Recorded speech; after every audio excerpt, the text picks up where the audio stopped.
La journée de pêche des gitans de la mer commence à l'aube. Il est 6h30 sur la plage de Klangdao. Les premiers pêcheurs chargent leur casier à poissons avant de partir en mer. Sur la plage, Dang Thun aussi se prépare. À 50 ans, il est considéré comme le meilleur pêcheur de la communauté. Il décharge les immenses casiers qu'il a fabriqués lui-même, en pick-up, par la seule route d'accès à la plage. Une plage envahie par les hôtels et restaurants qui accueillent les touristes toute l'année. 2 fois par mois, Dang Thun et d'autres pêcheurs expérimentés partent en mer à 1 heure de bateau entre les îles de Koh Phi Phi et Koh Lanta. Ils y déposent les nouveaux casiers et remontent ceux laissés il y a 2 semaines.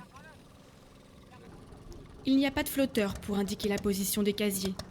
Dang Thun connaît leur emplacement en se repérant grâce aux îles en face et au soleil. Et même dans une eau trouble, il plonge toujours au bon endroit. Ces hommes de la mer sont de redoutables plongeurs. Leur masque est relié par un long tuyau à un moteur qui envoie de l'air comprimé. Dang Thun peut ainsi descendre jusqu'à 40 mètres de profondeur, une plongée risquée, car lui, comme les autres gitans de la mer, ne respecte pas les paliers de décompression. Les accidents mortels sont cependant très rares, mais les plongeurs se plaignent de douleurs articulaires, c'est la maladie des caissons.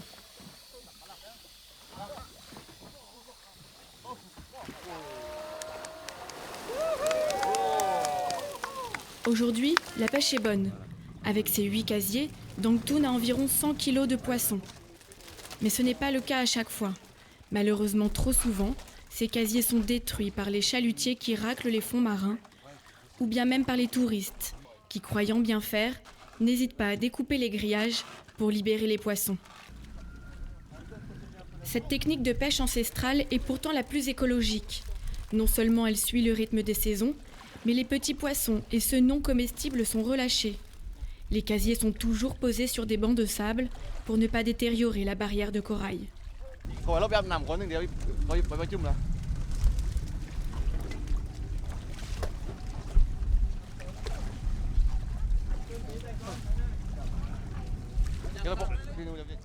Les gitans de la mer, ou Ula Klavoy, étaient autrefois nomades et vivaient sur leur bateau.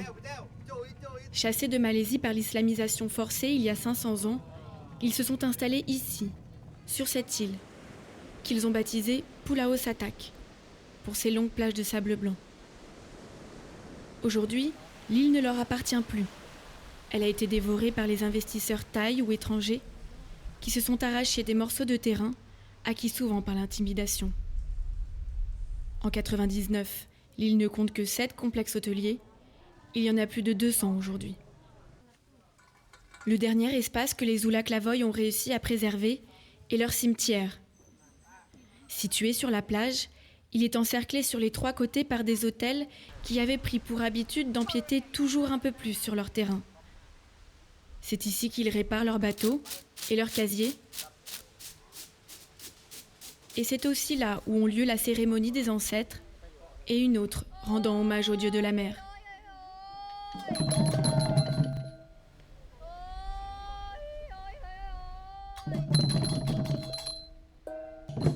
Ces enfants jouent la musique traditionnelle des Ula Klavoy.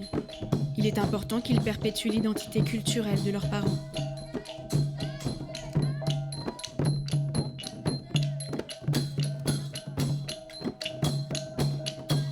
Pour cette communauté paisible qui fuit les conflits et ne possède pas d'instinct de propriété, tout l'enjeu est de préserver son mode de vie et sa culture. Vivre de la pêche, en harmonie avec la nature. Dang Thun est né à Koh Lanta. Il est fier de son travail. Je suis heureux d'être pêcheur. La mer, c'est toute ma vie. J'appartiens au Shaolé et j'aimerais que cette communauté soit aidée parce qu'elle en a besoin. À chaque retour de la pêche, c'est le même rituel. Dang Thun attend le middleman ou l'intermédiaire. C'est lui qui a le monopole sur toute la vente de poissons de l'île. Quand les gitans de la mer rentrent de la pêche, l'intermédiaire arrive. pour acheter du poisson. C'est lui qui fixe les prix. Il achète en général 10 bahts le kilo et revend pour 30 bahts le kilo. Entre 10 et 30 bahts, il y a une grande différence. Les gitans perdent de l'argent. Cette emprise est d'autant plus forte que c'est à ce même intermédiaire que les Oulak Lavoy sont obligés d'emprunter dès qu'ils ont besoin de réparer leur bateau ou leur casier de pêche. La pêche du jour sert presque dans sa totalité à rembourser l'intermédiaire. Comme c'est lui qui fixe les prix, il s'arrange pour qu'il reste toujours quelque chose à lui rembourser. Les gitans payent jour après jour et ne savent pas comment se libérer de leurs dettes. Pour sortir les Oulak Lavoy de cette dépendance, Yadfon et le Secours populaire ont mis à leur disposition une caisse commune qu'ils gèrent eux-mêmes. Ce fonds collectif leur permet d'emprunter de l'argent sans avoir affaire avec le middleman. C'est un premier pas vers l'autonomie financière. Ce système est mis en pratique dans d'autres communautés de Koh Lanta, comme à Neraï par exemple, au nord de l'île. Nom est le charpentier de marine du village. C'est lui qui construit et répare les bateaux. Grâce à cet argent mis à sa disposition, il n'a plus besoin d'emprunter aux intermédiaires. Il peut ainsi sereinement remplacer les outils qu'il a reçus de l'association après le tsunami. Après le tsunami, Yadfon m'a donné des outils pour reconstruire les bateaux, comme cette meule, que j'ai déjà réparée 3 fois. Maintenant, elle est usée, il m'en faudrait une nouvelle. Autre exemple, plus au sud, à Walem Klang, dans les communautés musulmanes, des femmes ont mis en commun leur talent de cuisinière pour offrir un service de traiteur aux particuliers.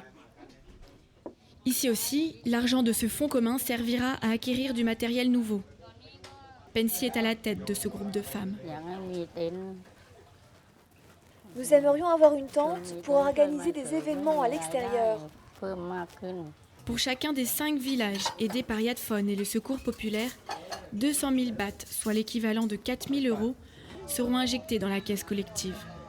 Chaque village de pêcheurs organisé en coopérative pourra ainsi faire face aux dépenses quotidiennes d'essence, d'entretien des bateaux et du matériel de pêche. Protéger ces populations qui vivent grâce aux ressources de la mer, c'est aussi leur faire prendre conscience de l'importance de leur milieu naturel. C'est dans ce cadre que les élèves de l'école élémentaire de Saladan sont initiés à la préservation de la mangrove. Cette forêt impénétrable qui longe les côtes et protège de l'érosion demeure l'abri idéal aux poissons et aux crustacés. La forêt de mangrove est très importante pour tous les animaux de la forêt et aussi pour les poissons. Si je vois quelqu'un détruire la mangrove, je lui dirai d'arrêter et de nous aider à la restaurer. En fait, ils ont eu une sensibilisation d'abord avant de venir ici. Là, c'était les travaux pratiques. Donc, à mon avis, oui, le message est passé. Et ils sont en train de signer un registre où il y a leur nom qui dit que j'ai participé à planter la mangrove. Et ils sont en train de faire la queue et limite de se pousser dans les rangs. L'éducation à la préservation de la mangrove comme réserve de nourriture et barrière naturelle contre les tsunamis a été à l'origine de la création de Yadfon. Pisit habite à Trang, dans le sud de la Thaïlande. Et c'est ici qu'en 1985, il fonde avec sa femme son association Yadfon. En Thaï, goutte de pluie. Aujourd'hui, parmi leurs 3 enfants, leur fille Shatima a rejoint la fondation. Lors du tsunami de 2004, la Thaïlande appelle à la générosité du monde entier. Le Secours populaire d'Île-de-France se tourne alors tout naturellement vers Pisit pour sa connaissance des besoins et des régions sinistrées. Sur l'île de Koh Mook, 6 maisons ont été reconstruites grâce à Yadfon et au Secours populaire. Ces maisons abritent des familles et cette femme, veuve et mère de 6 enfants. Au moment du tsunami, sa maison détruite n'est pas inscrite au cadastre. Elle ne peut alors bénéficier d'aucune aide de l'État. Pisit se souvient. Elle a compris qu'elle n'aurait d'aide de personne. Je me souviens très bien de sa joie quand elle a su que nous venions pour elle.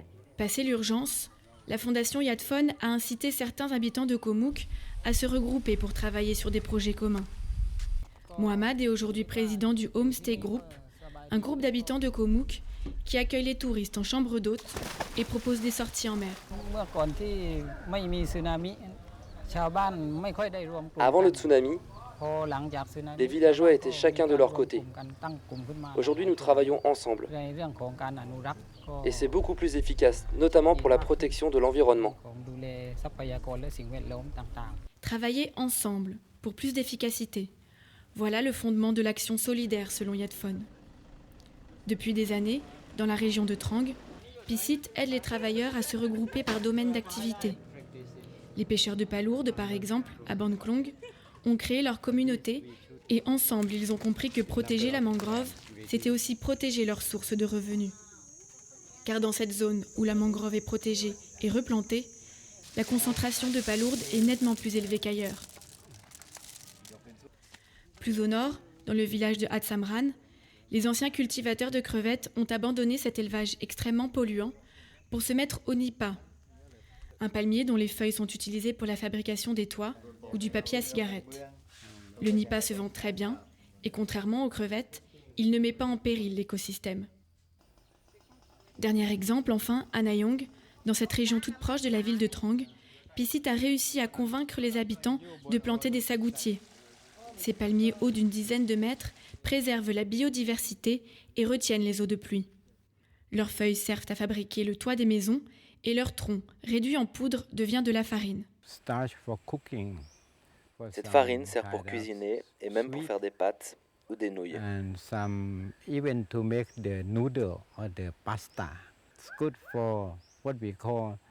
Le sagoutier, c'est bien pour ce qu'on appelle la sécurité alimentaire.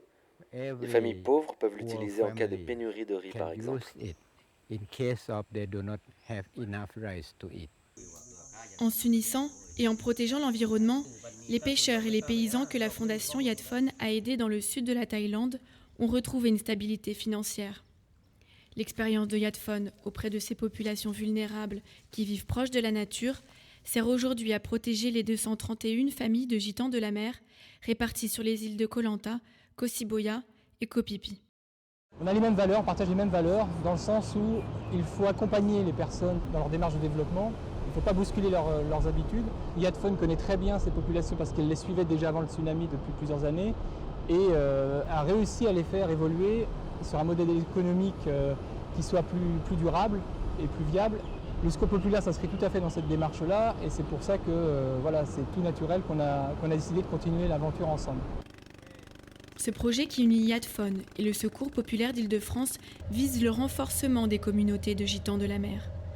Ses objectifs sont la mise à disposition d'une caisse collective pour chaque communauté de gitans, la création d'un marché aux poissons géré par les femmes, l'établissement d'un centre culturel au cœur du village de Neraï, des ateliers sur l'écotourisme et la plongée, et enfin des formations juridiques et financières afin d'apprendre aux Oulaklavoy à mieux gérer leur épargne et à protéger leurs droits.